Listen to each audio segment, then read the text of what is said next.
The husband said, I've tried never to be selfish. After all, he said, there is no I in the word marriage. Now, I thought that was pretty clever. And I wished I'd thought of it until his wife pointed out, for my part, I have never corrected my husband's spelling.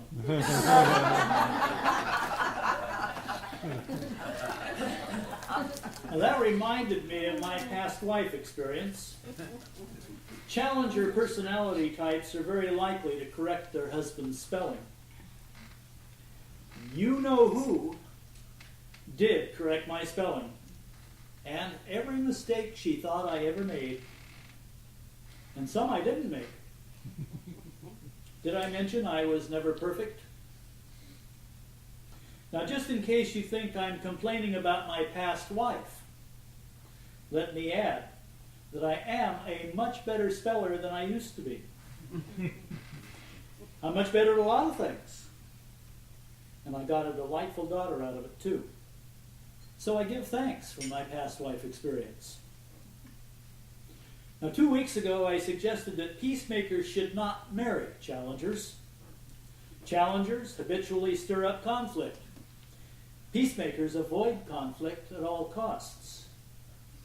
So, she corrected my spelling, and I responded by becoming emotionally unavailable. She got frustrated and suggested more corrections, and we drifted further apart. Though it didn't have to be that way. The real issue wasn't that I was a peacemaker and she was a challenger. It was that both of us operated out of our ego consciousness rather than the Christ consciousness. Now, coming from Christ consciousness, both challengers and peacemakers have important contributions they can make to a positive relationship. Doesn't matter what personality types are involved. If both people play their cards right, they can stay in love, or at least get along for a lifetime. Now, you've probably figured out by now that when I got married the first time, I had no idea what I was doing. My marriage relationship was based on trial and error. And I don't feel bad now because I know that most of us are like the little girl whose teacher told the class to draw a picture of what they would like to be someday. The little girl was stumped. I want to be married, she explained, but I don't know how to draw it. Now, many of us manage by trial and error, but failure is not a foregone conclusion. Sharing values and not letting egos come between you can result in long, happy relationships. That's what Gary Simmons says, and he should know. He's had several past wife experiences. Now, some of you are familiar with Gary Simmons, or at least with what Gary says. He wrote the book, The Eye of the Storm. Reverend Catherine's taught a class based on Gary's book, and she's about to do it again. Gary's very first premise is a doozy. Try this on for size. There is no one or no thing against you. How many of you are really ready to believe that? My first thought was, oh yeah, then how do you explain you know who? I'm pretty sure she was against me. Then Gary reminded me of something I thought I already knew. You know it too. We said it just this morning. Do you believe it? There's only one presence and one power active in my life and in the universe, God the good, all-powerful.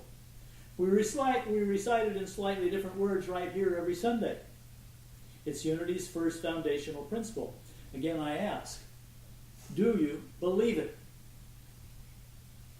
Well then, if there is only God, how could anyone or anything else have power over you? I'm reminded of the time years ago that I taught the Eye of the Storm. We just covered the idea that there was only one power. But one woman in the class was new to Unity, and she asked, what about the devil? I explained that there is no devil in Unity teaching. And she didn't look convinced, and she didn't come to the second class session. Her husband explained to me that she needed the devil. I confess I was tempted to pass judgment. Instead, I thought, okay, different strokes for different folks. She eventually came back to the church. I don't know if she gave up her devil. In the very next class session, we reviewed Gary's statement that no one or no thing is against you, and everybody in the class, except for the devil lady's husband, seemed to accept it. I say seemed to accept. I'm sure several people had doubts they wouldn't admit. The husband, however, was quite certain. There are people, he said, who are absolutely against me. He had no doubts about it at all. Thankfully, he was the only one. So there is no one in the world who's against you, and there is no thing in the world that is against you. Believe this, and you'll see it. This is faith. This also is the starting point. Many of us find this idea hard to accept because throughout our lives we've experienced evidence to the contrary. Your mission, if you choose to accept it, is to acknowledge your doubts, deny any power from the evidence of your past life, and set out to prove that no one and no thing has any power over you. Are you willing to try? Now here's a question Gary asks. Is it possible that your experiences of intimidation, threats, or adversarial relationships arise out of how you are relating to the experience and not how the experience is relating to you? In other words, are we creating the devils in our own consciousness? Now, it's always been tempting for me to say that the devil made me do it, or it was you-know-who made me defensive. I thought that was the case, but Gary says it isn't so. He says I get defensive because I'm missing something. What's missing for all of us, he says, are our inner resources. Well, that was news to me. I didn't know I had inner resources. In fact, I didn't even know what inner resources were. I'd always thought my resources came from something or someone outside of me. So obviously, my inner resources were missing. Now, Gary explained the importance of my inner resources. He said, they're attributes of my wholeness and self-worth. They're among my gifts from God. Now, Unity teaches that we have 12 gifts or faculties given us by God. We call them the 12 powers of man. They're things like our innate faith, love, wisdom, and all the rest. Now we're talking about Unity's second foundational principle. Human beings have a spark of divinity within, the Christ Spirit. Our very essence is of God, and therefore we are also inherently good.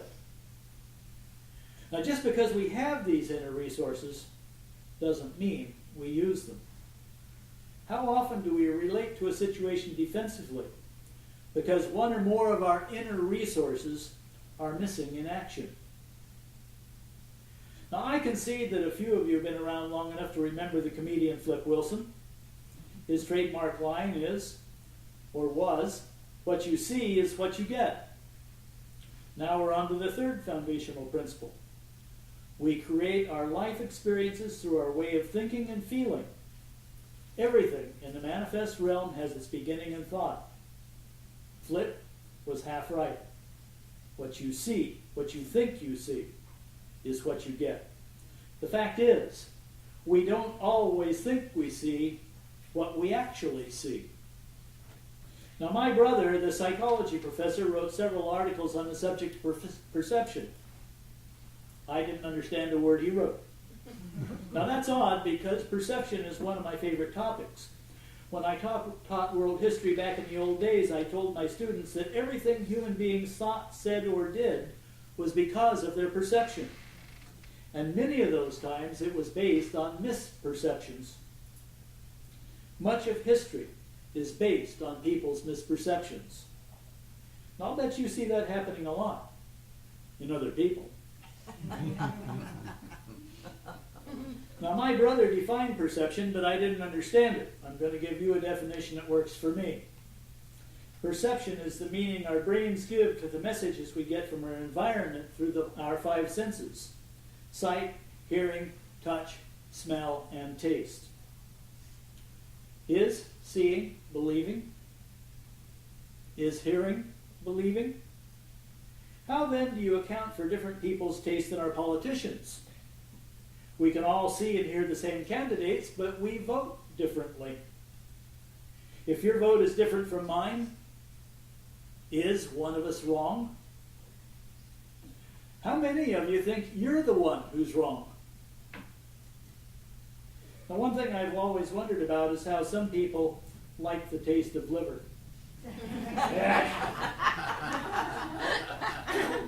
What accounts for the different ways we see the same things? Now, part of the answers are different personality types. Part is our past life experiences. Mostly, the differences are a result of selective inattention.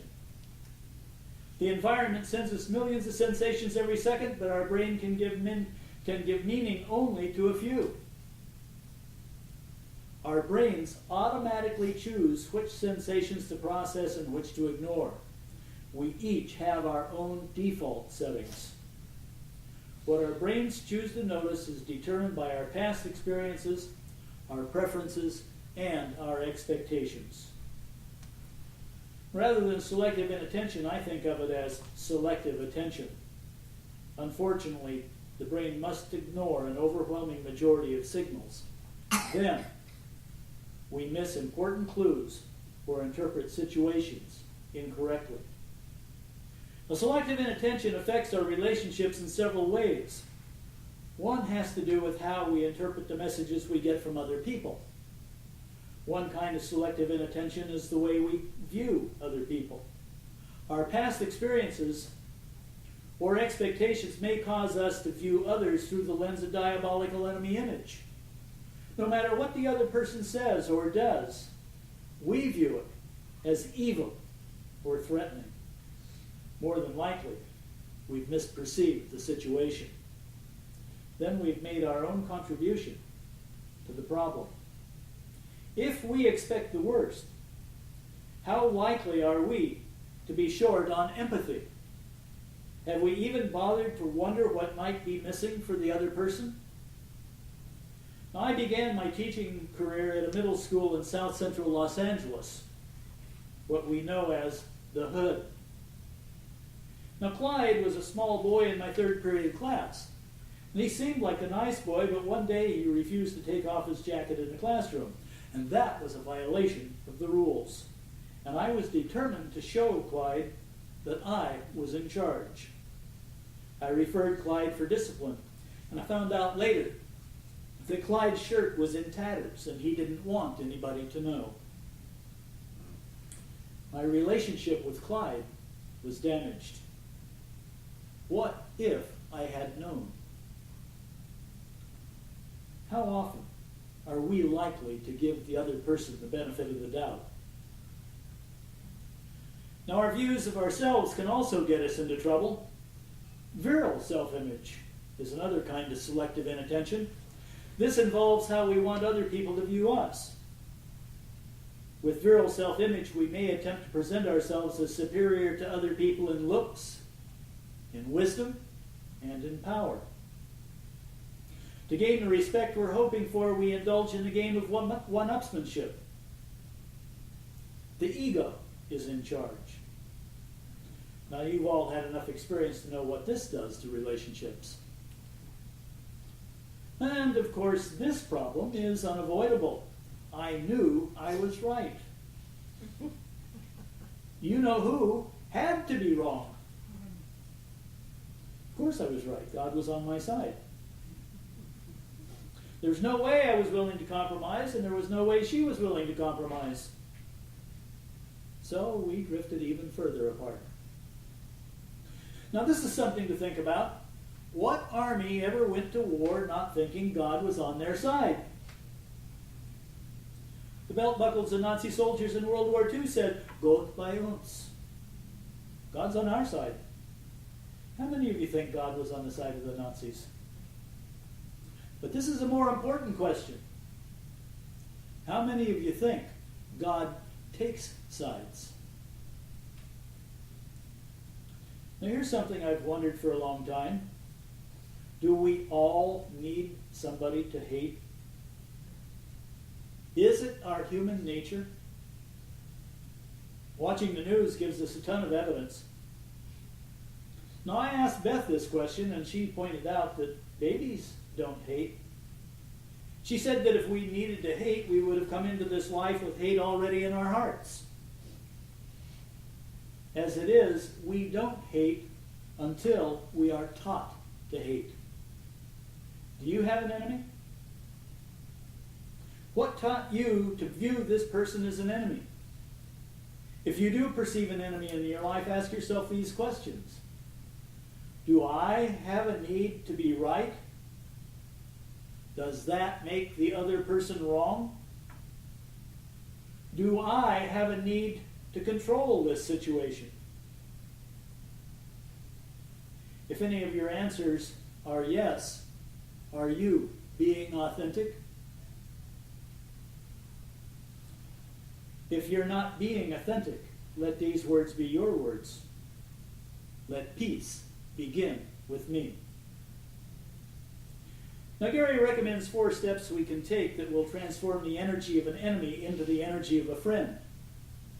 We start by looking into the mirror. Not literally looking into a mirror. The idea is to look at the situation or the person as if it is a mirror. The challenge is to have an image to you all those things that you think are missing in your wholeness. Allow this situation or this person to show you where you are not feeling connected. Do you like what you see? Let's take the second step. Bless the situation. This challenges us to endow the person or situation with the capacity to be a source of good in your life. I did say challenge. Can you look at it and be open to the gift that it is bringing to you? Now the Bible gives us an example. You remember the story of Joseph and his brothers in the book of Genesis? Joseph was treated so favorably by his father that his brothers became resentful.